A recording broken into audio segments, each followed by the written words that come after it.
বলেন রবিউল আওয়ালে তোমায় ডাকে সকলে, তুমি ডাকো উম্মতিয়া, উম্মতের কান্ডারি হইয়া। বলেন তুমি ডাকো উম্মতিয়া, উম্মতের কান্ডারি হইয়া। বসে থাকি তোমারি আশায় গো নবীজি, রবিউল আওয়ালের আশায়। বলেন বসে থাকি তোমারি আশায় নবীজি, রবিউল তোমায় মনে চায় গো রবিউল আওয়ালের আশায়। বলেন বসে থাকি তোমার আশায়, মাশাআল্লাহ, রবিউল আওয়ালের আশায়। মারহাবা বলেন। মনটাকে একটু শান্তি লাগছে না? ঠিক আমি আজকে এনে দাঁড়াইয়া বলে গেলাম বসন্ত কিন্তু আমাদের মাঝে আসবে, শীতের পরেই কি বসন্ত, কিটা বলেন বসন্ত, ঠিক না? শীতে কিন্তু পাতা ঝরে যায়, শীতে কি হয়ে যায়? পাতা ঝরে যায়। আর বসন্ত আসার আগে আগে নতুন পাতা গজিয়ে যায়। তখন কিন্তু প্রত্যেকটা পরিবেশ থাকে একবারে মুক্ত।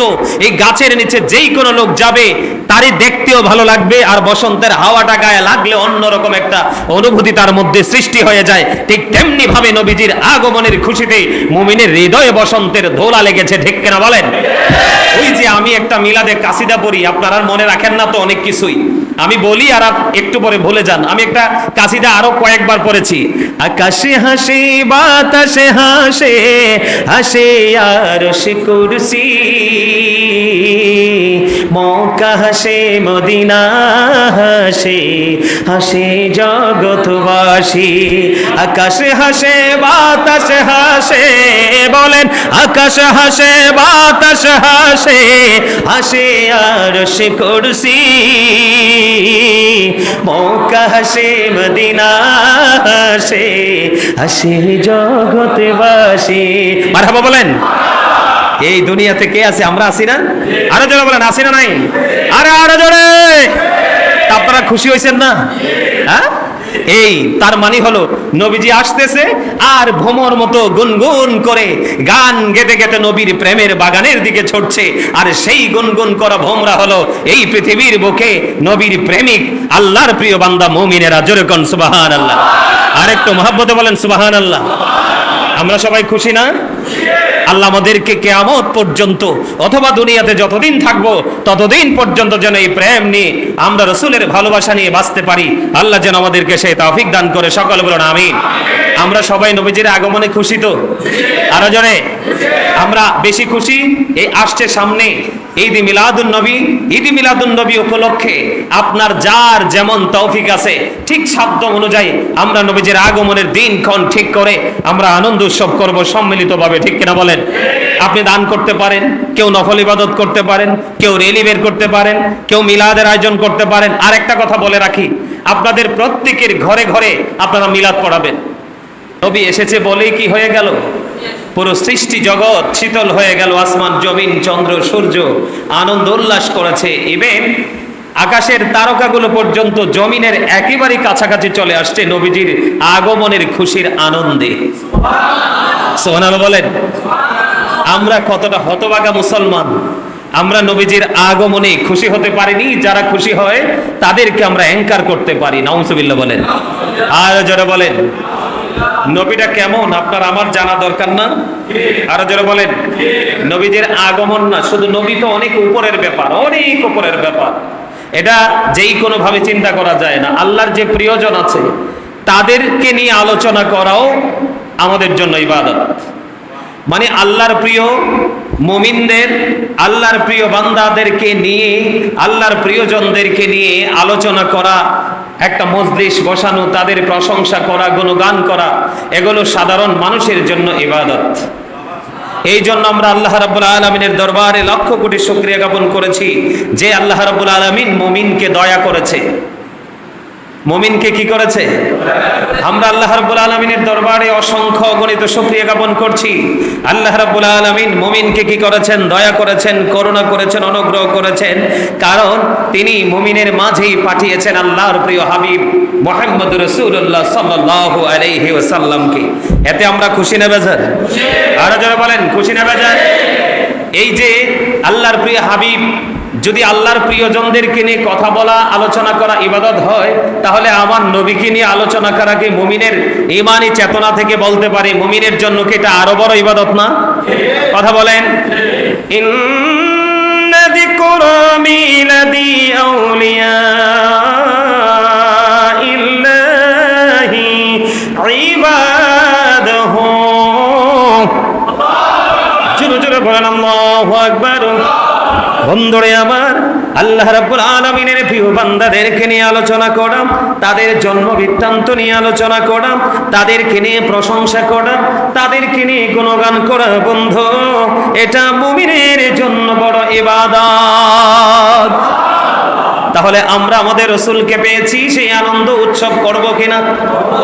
করতে রাজি আছি কিনা? অনেকের কি নাই, করার ইচ্ছা আছে কিন্তু গায়ে শক্তি নেই, কিন্তু সে মনে মনে আনন্দিত, তারপরেও সে ঈমানদার। সুবহানাল্লাহ বলেন। কারণ এই কারণে আমরা আনন্দিত হব। আল্লাহ রাব্বুল আলামিন অত্যন্ত চমৎকার ভাবে বন্ধ বলে দিয়েছেন, ওয়ামা আরসালনাকা ইল্লা রাহমাতাল লিল আলামিন।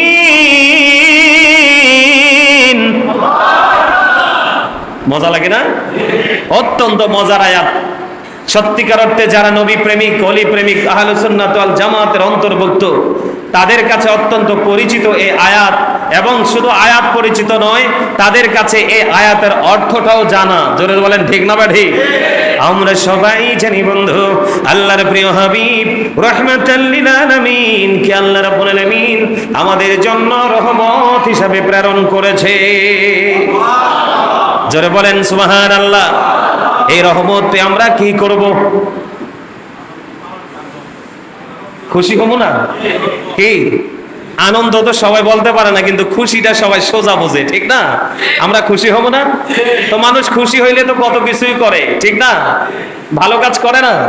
এই খুশি হওয়ার দলিল আমাদের দেশে কেউ পায় না।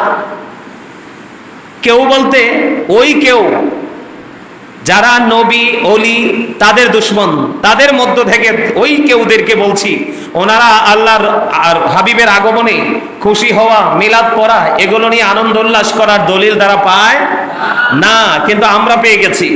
আল্লাহ রাব্বুল আলামিন অত্যন্ত চমৎকার ভাবে বলে দিয়েছেন বন্ধু, কুল বিফাদলিল্লাহি ওয়া বিরহমাতিহি ফাবিযালিকা ফালিয়াফরাহু ওয়া খায়রুম মিম্মা ইয়াজমাউন।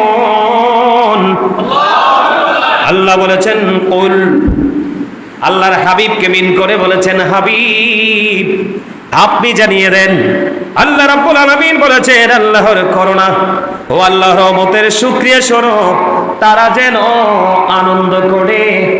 বন্ধুরে আমার, আল্লাহর ফজল, আল্লাহর রহমত, আল্লাহর দয়া সব কিছু মিলে যদি আমরা বলি আমাদের রাসূলের চেয়ে বড় রহমত নিয়ামত আমাদের কাছে আর কিছুই নয়। এই কারণে কিছুই নয় বন্ধু, আমি আপনাদেরকে বলে দিই, আকাশের মধ্যে 200 crore গ্যালাক্সি আছে। তার মানে আকাশের মধ্যে 200 কোটি ছায়াপথ আছে। প্রত্যেকটা ছায়াপথের মধ্যে 10,000 কোটি করে তারা আছে। এর মধ্যে একটা তারার নাম হলো নিউটন স্টার। এই একটা তারকার এক চা চামচ পদার্থের ওজন হলো 1000 মিলিয়ন টন। বন্ধুরে আমার, আমি চ্যালেঞ্জ করে হলফ করে বলতে পারবো, এই পৃথিবীর বুকে এমন কোন কোনো সৃষ্টি এখনো জন্ম হয় নাই। একটা তারকার এক চা চামচ পদার্থের ওজন যদি 1000 মিলিয়ন টন হয় বন্ধু, একটা তারার ওজন কত হতে পারে এই বের করার ক্ষমতা কারোর নেই। ও বন্ধু, কেন বললাম? আকাশের মধ্যে 200 কোটি গ্যালাক্সি আছে, 200 কোটি ছায়াপথ আছে। এর মধ্যে প্রত্যেকটা ছায়াপথের মধ্যে 10,000 কোটি করে তারা আছে। একটা তারকার নাম হলো নিউটন স্টার। এই একটা তারকার এক চা চামচ পদার্থের ওজন যদি 1000 মিলিয়ন টন হয়, তাহলে আপনারা বুঝে নিন আকাশটা কত বেশি ওজন ধারণ করে রেখেছে। সুবহানাল্লাহ বলে না কেন? আমি আবারও বলছি, প্রত্যেকটা জুম্মার দিনে বলি, ফ্রি মন নিয়ে আসবেন, শারীরিক মানসিক এনার্জি নিয়ে আসবেন। কারণ প্রত্যেকটা জুমার দিন মুমিনের ঈদের দিন।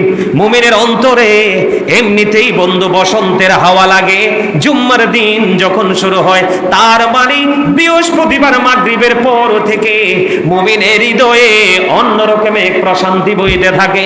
কারণ আগামী দিন আমাদের জন্য স্পেশাল ডে, ঠিক কিনা বলেন? আমি আপনাদেরকে বুঝাইতে চাই, এখানে আল্লাহর রহমত এবং ফজল বলা হয়েছে। ও বন্ধু, রহমত বলতে নবীকে বুঝিয়েছি, আর ফজল বলতে আমরা ধরে নিয়েছি আল্লাহর কোরআন। কথা বলে না কেন? দুটোই কিন্তু আমাদের জন্য নিয়ামত। কথা বলেন না কেন? দুটোই কি?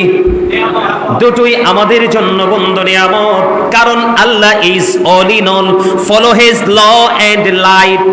ল হলো আইন, লাইট হলো বন্ধু নূর, নূর হলো নবী। ও বন্ধু, ল হলো আইন, আর এই আইনের ভান্ডার হলো আপনার আমার নবী। আর এই আইনের সাশ্রয় হলো সৃষ্টি জগতের মধ্যে সবচেয়ে বড় গ্রন্থ, যেটাকে ইংলিশে বলা হয় দা হোলি কোরআন, পবিত্র কোরআন। জোরে জোরে বলেন সুবহানাল্লাহ। আমরা রসুল পেয়েও খুশি, আমরা কোরআন পেয়েও খুশি। কোরআন পেয়ে খুশি হলাম কেন একটু পরে বলছি। আমরা রসুল পেয়ে খুশি এই কারণে রসুল পেয়ে খুশি বন্ধু, যেটা বলতে চেয়েছি, আকাশে এত ওজন ধারণ করতে পারে। আল্লাহ আসমানকে প্রস্তাব করলেন, আসমান রে তুমি কোরআনটা নিয়ে নাও। কোরআন যখন নিতে বললেন, আসমান সঙ্গে সঙ্গে বলে দিলেন, মাবুদ ও মালিক, এই কোরআনের ভার তো বহন করতে পারবো না। এই কোরআন এসেছে আপনার আমার প্রাণের রসুলের কাছে। জোরে জোরে বলেন না সুবহানাল্লাহ। শুধুই তো কোরআন আসেনি বন্ধু, শুধুই কোরআন আসেনি। কোরআন আসার আগে, কোরআন অবতীর্ণ হওয়ার কারণ মানে শানে নজুল ব্যাকগ্রাউন্ড তৈরি হয়েছে। আওয়াজ তুলে একবার বলেন আল্লাহু আকবার। বন্ধুরে আমার, কোরআন আমাদের কেন প্রয়োজন? কোরআন এই কারণে প্রয়োজন, কোরআন যদি না আসতো বন্ধু, বিজ্ঞান আসতো না। বিজ্ঞান যদি না আসতো, আধুনিক প্রযুক্তি, আধুনিক ছোঁয়া, বিশেষ করে এই অ্যান্ড্রয়েড সেট মোবাইল, গোটা পৃথিবীর তথ্য আমরা খুঁজে পেতাম না। ঠিক কিনা বলেন? তো এই জন্য আল্লাহ বলেছেন, হাবিব কুল বিফাদলিল্লাহি ওয়া বিরহমাতিহি। আল্লাহ রাব্বুল আলামিন বলেছেন, ফাবিযালিকা ফালিয়াফরাহু। আল্লাহ বলেছেন, কুল বিফাদলিল্লাহি ওয়া বিরহমাতিহি ফাবিযালিকা। আল্লাহ রাব্বুল আলামিন অত্যন্ত চমৎকার ভাবে বন্ধু বলে দিয়েছেন, হাবিব আপনি জানিয়ে দেন, রহমত এবং ফজল যে পেয়েছে তারা এই জন্য যেন ফালিয়াফরাহু, তারা যেন আনন্দ উৎসব করে। এবার আপনার প্রশ্ন থাকতে পারে, আমি যদি আনন্দ করি আমার লাভটা হবে কি? এরপরে আল্লাহ রাব্বুল আলামিন বলে দিয়েছেন, হুয়া খায়রুম মিম্মা ইয়াজমাউন। আল্লাহ রাব্বুল আলামিন বলেছেন, তারা যা জমা করে রেখেছে, পুঁজি করে রেখেছে, তার মানে ও বন্ধু, আপনার পুঁজিবত সব কিছুর চাইতে উত্তম হলো আপনার আমার মদিনাওয়ালার আগমনে আনন্দিত হওয়া। ঠিক কিনা বলেন? আরো জোরে বলেন। এই জন্য মুমিনেরা বলে, আজি ঈদ মিলাদুন নবীর মাহফিল, আজি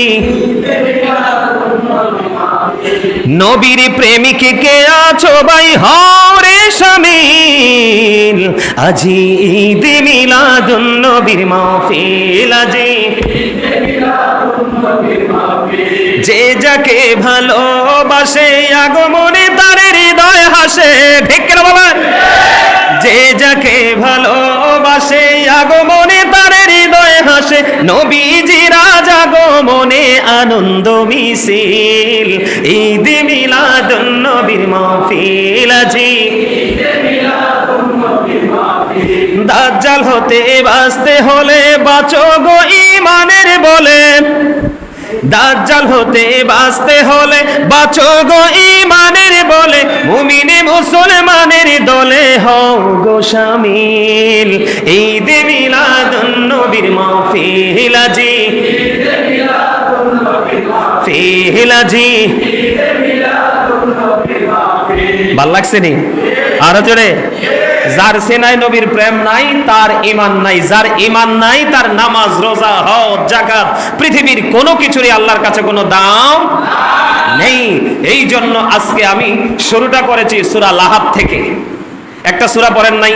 তাব্বাত ইয়াদা আবি লাহাবি ওয়া তাব মা আগনা আনহু মালুহু ওয়া মা কাসাব। হাফিজ সাহেব আসেনি? এটা আছে না? সাইয়াসলা নারান যাতা লাহাবি ওয়া আমরাতুহু হাম্মালাতাল হাতাব ফি জিদিহা হাবলুম মিন মাসাদ। আছে না নাই? আরো জোরে কোন। এই পুরাটাই অভিশাপ, কথা কয় না?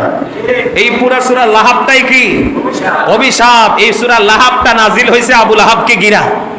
কি? আরো জোরে। কাকে?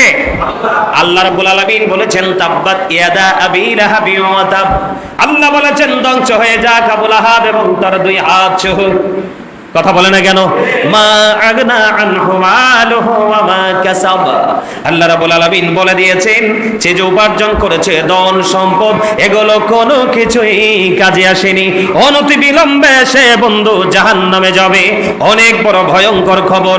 আবু লাহাব তার হাত তার ধন সম্পদ সব কিছু ধ্বংসের পরিণত খবর দিয়েছেন আমার আল্লাহ। নাউজুবিল্লাহ বলেন। আর যারা বলেন ও বন্ধু, এত অভিশপ্ত আবু লাহাব, এরপরেও প্রতি সোমবারে আবু লাহাবের কবর আযাব মাপ। সুবহানাল্লাহ কইতেন না?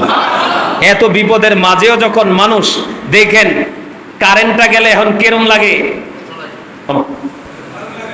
এটা ফিল করতে পারেন না? বেশি দূরে যাওয়ার দরকার নাই তো, এখন কারেন্ট গেলেই তো বোঝা যায়। কি কর, কারেন্ট গেলে কেমন লাগে? একেবারে জীবনটা বাইরে হয়ে যায়, ঠিক কিনা বলেন? সাইয়েন মানুষ মজার খাবার খাইয়াও এত জোরে আলহামদুলিল্লাহ বলে না, কারেন্টটা যাওয়ার পরে ফিরে আসলে যেই জোরে আলহামদুলিল্লাহ কয়। কথা কয় না কেন? কারণ বাতাসটা গায়ে লাগলেই তো রিল্যাক্স, ঠিক না ভাই? ঠিক বন্ধু, এই জন্য বলে দিলাম আবু লাহাব তাকে আল্লাহ অভিশপ্ত করেছে, সব কিছু অকেজো করে দিয়েছে। তারপরেও প্রতি সোমবারে আবু লাহাবের কবর আযাবটা মাফ করে দিয়েছেন আমার আল্লাহ। তাকে প্রতি সোমবারে বন্ধু পান করানো হয়। এটার কারণ কি?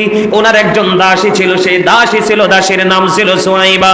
দাসী যখন বন্ধু নবীজির যখন বিলাদত মোবারক হলো, দুনিয়ায় নূরানি শুভ আগমন হলো, সেই আবু লাহাব তার দাসী সুয়াইবাকে তিনি আজাদ করে দিয়েছেন, মুক্ত করে দিয়েছেন। এই দিন নবীজির আগমনের দিন। ও বন্ধু, দাসী সুয়াইবাকে আজাদ করে দেওয়ার কারণে আমার আল্লাহ এত বেশি খুশি হয়েছিল। আবু লাহাব, ও আবু লাহাব, আমি আমার হাবিবকে দুনিয়াতে রহমত হিসাবে প্রেরণ করেছি। আর উনি এমন একজন নবী যিনি নবীদের নবী রে, যেই নবীরে কষ্ট দিলে আমি আল্লাহ সইতে পারি না। আমার নবীকে, আমার হাবিবকে দুনিয়াতে পাঠিয়েছি, আর তুমি খুশি হয়ে তোমার দাসীকে তুমি আজাদ করে দিয়েছো, মুক্ত করে দিয়েছো। আমি আল্লাহ তোমার জন্য আজকের দিনটা কিয়ামত পর্যন্ত নিয়ামত হিসাবে বরাদ্দ করে দিলাম। ও বন্ধু, এখনো পর্যন্ত প্রতি সপ্তাহে প্রতি সোমবারে আবু লাহাবের কবর আযাব বন্ধ।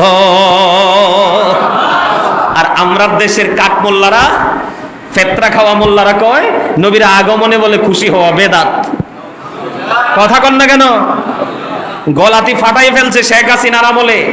যে ভাস্কর্য হারাম, এখন নিজের ভাস্কর্য দেখা দিয়ে মুখে ট্যাপ দিয়া তালা দিছে। কথা বলেন না কেন? আরো জোরে। সঠিক বললে চিরকালই বলবো সঠিক। আর আমি যদি গোশখোর হতে মন চায়, আমি সারা জীবন গোশ খাবো আর এহেনের জগরা হেনে লাগাবো। কথা বলেন না কেন? হয় নেগেটিভ, না হয় পজিটিভ, ঠিক না? ঠিক কেন বলেন? হয় চোর, না হয় ভালো মানুষ, হয় পাক্কা মুনাফিক, না হয় পাক্কা ইমানদার, ঠিক কিনা বলেন? কখনো ইমানের ঘন্টা বাজাবো, আবার ওই ইয়াজিদ বাহিনীর মতো ইমানের ঘন্টা বাজিয়ে ভিতর থেকে ইমানকে একবারে পেঁচিয়ে নিয়ে বুড়ি গঙ্গাতে ভাসিয়ে দিব। এমন মুসলমান হওয়ার চেয়ে না হওয়া অনেক ভালো। ঠিক কেন বলেন? অনেক বিতর্কিত বিষয় আছে, সেইগুলো নিয়ে কিন্তু মাত নাই।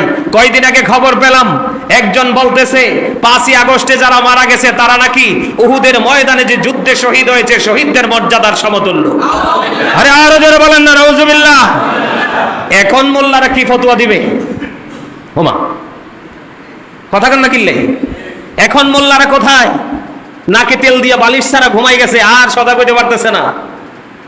তাহলে এখানে বোঝা যায় সত্যিকার অর্থে মিলাদুন নবী তাদের ফ্যাক্ট না, তাদের কাছে সবচেয়ে বড় ফ্যাক্ট হলো ওই যেমন আমার রাসূলের জামানায় ছিল আব্দুল আহাব নাজদ, নাউজুবিল্লাহ বলেন, সেই সময় থেকে নাম বদলে বদলে আপনার খাবার কিন্তু প্যাকেটে একটাই রয়েছে, কিন্তু মোরগ চেঞ্জ হয়েছে।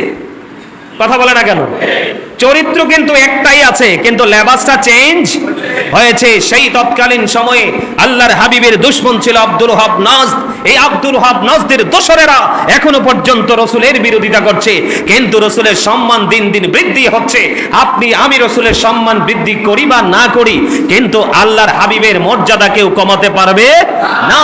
কারণ আবার আল্লাহ বলেছেন ওরাফা'না লাকা যিকরাক। আমি কিন্তু এখানে আলোচনা করেছিলাম আরো 2 জুম্মা আগে, আপনাদের মনে আসেনি? আরো যেটা বলেন আছে। তাহলে এতে কি বোঝা গেল? আবুল আহাব অভিশপ্ত, ধন সম্পদ সবকিছু, তারপরে আবুল আহাবের প্রতি সোমবার কবর আযাব মাপ। এই কারণে নবীজির আগমনের দিন সে তার দাসীকে মুক্ত করে দিল। ওয়াজ মজা লাগতেছে না? না, এইটাই তো লাগার কথা, আগে মজা। কথা কয় না কেন? আমরা সবাই মুসলমান দাবি করি, নবী ছাড়া কি ইসলামের কোনো সৌন্দর্য আছে? নবী ছাড়া কি ইসলামের কোনো পরিপূর্ণতা আছে? আরে নাই তো মিয়া, নাই। এই যে দেখেন, আমি এক্সাম্পল দেই, এই যে ওয়াল দেখছেন, এটা একবারে ফিল আপ না? কথা কয় না কেন? একবারে ফিল আপ না? যদিও আপনারা ঠান্ডা বাতাসের জন্য এটা রেখে দিছেন, কিন্তু এটা এখনো অপূর্ণ রয়ে গেছে। কথা কয় না কেন? আপনারা একদিক তাকান, একবার তাকান, সবাই তাকান, এটা প্র্যাকটিক্যালি শিক্ষা। এই যে ওয়াল, এটা একদম পরিপূর্ণ না? সুন্দর লাগে না? কিন্তু এদিকে তাকায় দেখেন, এটা অপূর্ণ রয়ে গেছে না?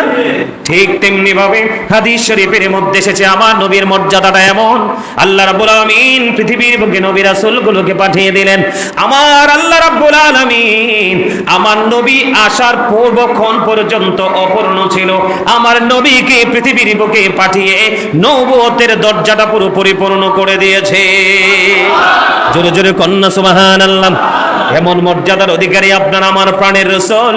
বন্ধুরে আমার, শুধু আমরা সুন্নি জামাত নই, আমার নবীকে আমরা ভালোবাসবো। ও বন্ধু, যদি মুমিন হতে চাই, আবুল আহাবের কবর আযাব আল্লাহ প্রতি সোমবারে মাফ করে দিয়েছে। আপনাদেরকে আমি আরেকটা তথ্য দিয়ে দেই, আল্লাহ রাব্বুল আলামিন আমাদেরকে কি তথ্য দিয়েছে বন্ধু?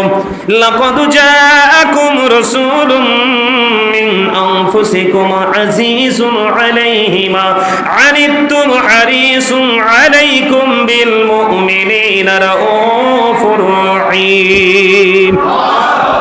আর জোরে বলেন একবার আল্লাহু আকবার। ও বন্ধু, আল্লাহর হাবিব আমাদের জন্য কত বড় নিয়ামত। আল্লাহ রাব্বুল আলামিন বলেছেন, আমি অবশ্যই তোমাদের মধ্য থেকে তোমাদের নিকট এমন একজন রাসূল তোমাদের কাছে আগমন করেছে, যিনি তোমাদের কষ্ট সহ্য করতে পারে না, তোমাদের কল্যাণ অতিমাত্রায় কামনাকারী। ও বন্ধু, মুমিনের ব্যাপারে পূর্ণ দয়াদ্র ও দয়ালু। জোরে জোরে কোন সুবহানাল্লাহ। আল্লাহ রাব্বুল আলামিন বলে দিয়েছেন, তোমাদের মধ্য হতে তোমাদের নিকট একজন রাসূল আগমন করেছে। জোরে জোরে কন্যা সুবহানাল্লাহ। যিনি এমন একজন নবী এসেছে, এই নবী হলো আপনার আমার প্রাণের নবী। তিনি আপনার আমার বিন্দু পরিমাণ কষ্ট তিনি সহ্য করতে পারে না। তো যেই নবী, আপনার ছেলে জন্ম হয়ে চোর হইব না, ডাকাইত হইব না, গুন্ডা হইব নাকি মানে মুমিন হইব, এটা তো আমরা কেউ জানি না। ছেলে হোক বা মেয়ে হোক, বাবা মা অনেক আনন্দিত হয় না? অনেক অনুষ্ঠানও তো করে। কথা বলে না কেন? তো এইটা এত সন্দেহ থাকার পরে এত নিখুঁত অনুষ্ঠান আমরা করে ফেলি। আর যেই নবী রহমত হিসাবে পাঠাইছে, একাধিক দলিল আছে, দলিলের তো শেষ নাই। কোন দলিলের কি নাই শেষ? যেই নবী আমাদের জন্য রহমত দুনিয়াতেও আখেরাতেও। তো সেই নবীর আগমনে আমরা খুশি হতে পারবো না? এর চেয়ে বড় লজ্জা, এর চেয়ে বড় অপমানজনক কথা আর কি কিছু আছে? কথা বলেন, আছে? আমরা এক কথায় কোনো দলিল ছাড়াই, কোনো ফতোয়া ছাড়াই আমরা আমাদের রসুলকে ভালোবাসি। আমরা আমাদের রসুলের আগমনের খুশিতে যার তৌফিক যেমন আছে ঠিক তেমনি ভাবে আমরা নবীজির খুশিতে আনন্দ উৎসব করব। রাজি আছেন না? আরো জনে, আমাদের আগের নবী ছিল কে? ঈসা রুহুল্লাহ, যিনি বাবা ছাড়া পৃথিবীর বুকে এসেছেন। ঈসা নবীর মা হলো মরিয়ম। আজকে খুতবায় পর্যন্ত বিষয়টা এসেছে, আমার আল্লাহ মরিয়মকে নিয়ে পর্যন্ত কোরআনে আলোচনা করেছে। সুবহানাল্লাহ বলেন না কেন? মা মরিয়মকে নিয়ে আলোচনা করেছে, ও বন্ধু ঈসাকে নিয়ে আলোচনা করেছে। সুবহানাল্লাহ বলেন, আরো জোরে বলেন। ইয়াহিয়াকে নিয়ে আলোচনা করেছেন, ইব্রাহিম আলাইহিস সালামকে নিয়ে বন্ধু আলোচনা করেছেন, মূসা আলাইহিস সালামকে নিয়ে বন্ধু আমার আল্লাহ আলোচনা করেছেন। এই কথা আপনারা বিশ্বাস করেন কি করেন না? আর আদম সফিউল্লাহকে নিয়ে এত সুন্দর আলোচনা করেছেন, ঠিক না ঠিক? তাহলে আমার নবীর আলোচনা করা দরকার আছে না নাই? আর একটু মহব্বতে। ঈসা নবীর উপর ইনজিল কিতাব বন্ধ নাজিল হয়েছে। ঈসা রুহুল্লাহ তিনি বলে গেলেন, নবীজির মিলাদের আলোচনা কেমন করে করতেছে দেখেন। তিনি বলতেছে, আমার চলে যাওয়া তোমাদের জন্য মঙ্গল, আমার চলে যাওয়া তোমাদের জন্য নিয়ামত। কেন গো, কেন গো? এই কারণে আমার চলে যাওয়া তোমাদের জন্য নিয়ামত, কারণ আমি চলে যাওয়ার পরে এমন একজন নবী এই পৃথিবীর বুকে কদমটা বাড়িয়ে দিবে, ওই নবীজির জুতার ধুলা, জুতার ফিতা খোলার যোগ্যতা আমি ঈসার নাই। জোরে কন্যা সুবহানাল্লাহ। এটাকে নবীর মিলাদের আলোচনা না? কথা বলেন না কেন? তার মানে আজকে আমি আপনাদের থেকে বিদায় নিয়ে যাচ্ছি, আজকে আমি খুশি হয়ে আপনাদেরকে দোয়া দিয়ে আপনাদের কাছ থেকে বিদায় নিয়ে যাচ্ছি। আমার চলে যাওয়ার পরে অনেক বড়, অনেক মর্যাদার আরেকজন মানুষ আপনাদের কাছে আসবে। তার মানে কৌশলে আমি, যিনি আমার পরে এখানে আসবে, আমি তাকে নিয়ে একটু আলোচনা করে ফেললাম। আমারটা হলো কৌশল, কিন্তু ঈসা নবীরটা কৌশল নয়। ঈসা রুহুল্লাহ আল্লাহর হুকুমে আল্লাহর হাবিবের আলোচনা করে গেছে। সুবহানাল্লাহ বলেন না কেন? তাহলে আমরা সেই নবীর আগমনে খুশি না বেজার? আরো জোরে বলেন। বলেন, রবিউল আউয়ালে তোমায় ডাকি সকলে, তুমি ডাকো উম্মতিয়া, উম্মতের কান্ডারি হইয়া। বলেন, তুমি ডাকো উম্মতিয়া, উম্মতের কান্ডারি হইয়া।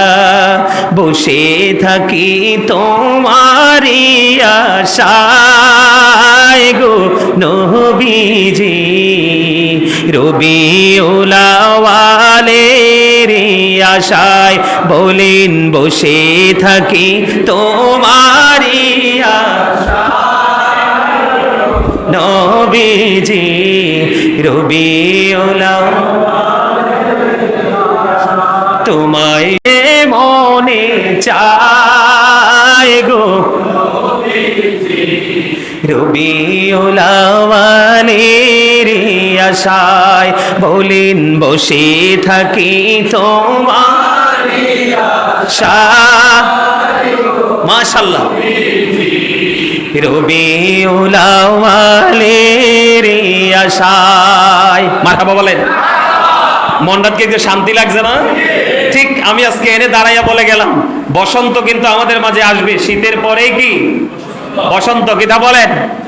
বসন্ত, ঠিক না? শীতে কিন্তু পাতা ঝরে যায়। শীতে কি হয়ে যায়? পাতা ঝরে যায়।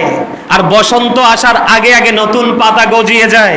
তখন কিন্তু প্রত্যেকটা পরিবেশ থাকে একবারে মুক্ত। এই গাছের নিচে যেই কোনো লোক যাবে তারই দেখতেও ভালো লাগবে, আর বসন্তের হাওয়াটা গায়ে লাগলে অন্যরকম একটা অনুভূতি তার মধ্যে সৃষ্টি হয়ে যায়। ঠিক তেমনি ভাবে নবীজির আগমনের খুশিতে মুমিনের হৃদয়ে বসন্তের দোলা লেগেছে, ঠিক কিনা বলেন?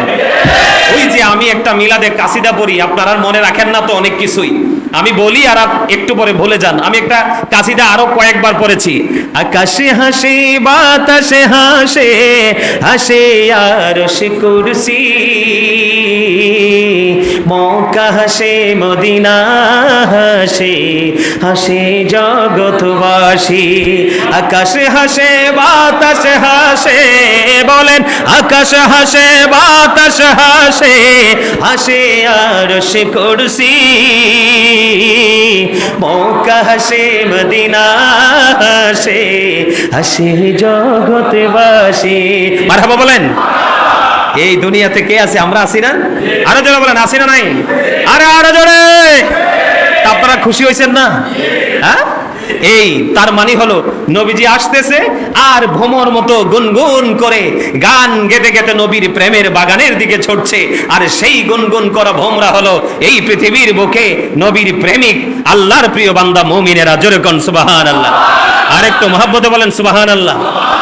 আমরা সবাই খুশি না? আল্লাহ আমাদেরকে কিয়ামত পর্যন্ত অথবা দুনিয়াতে যতদিন থাকবো ততদিন পর্যন্ত যেন এই প্রেম নিয়ে আমরা রাসূলের ভালোবাসা নিয়ে বাঁচতে পারি। আল্লাহ যেন আমাদেরকে সেই তৌফিক দান করে। সকলে বলুন আমিন। আমরা সবাই নবীজির আগমনে খুশি তো? আরো জোরে।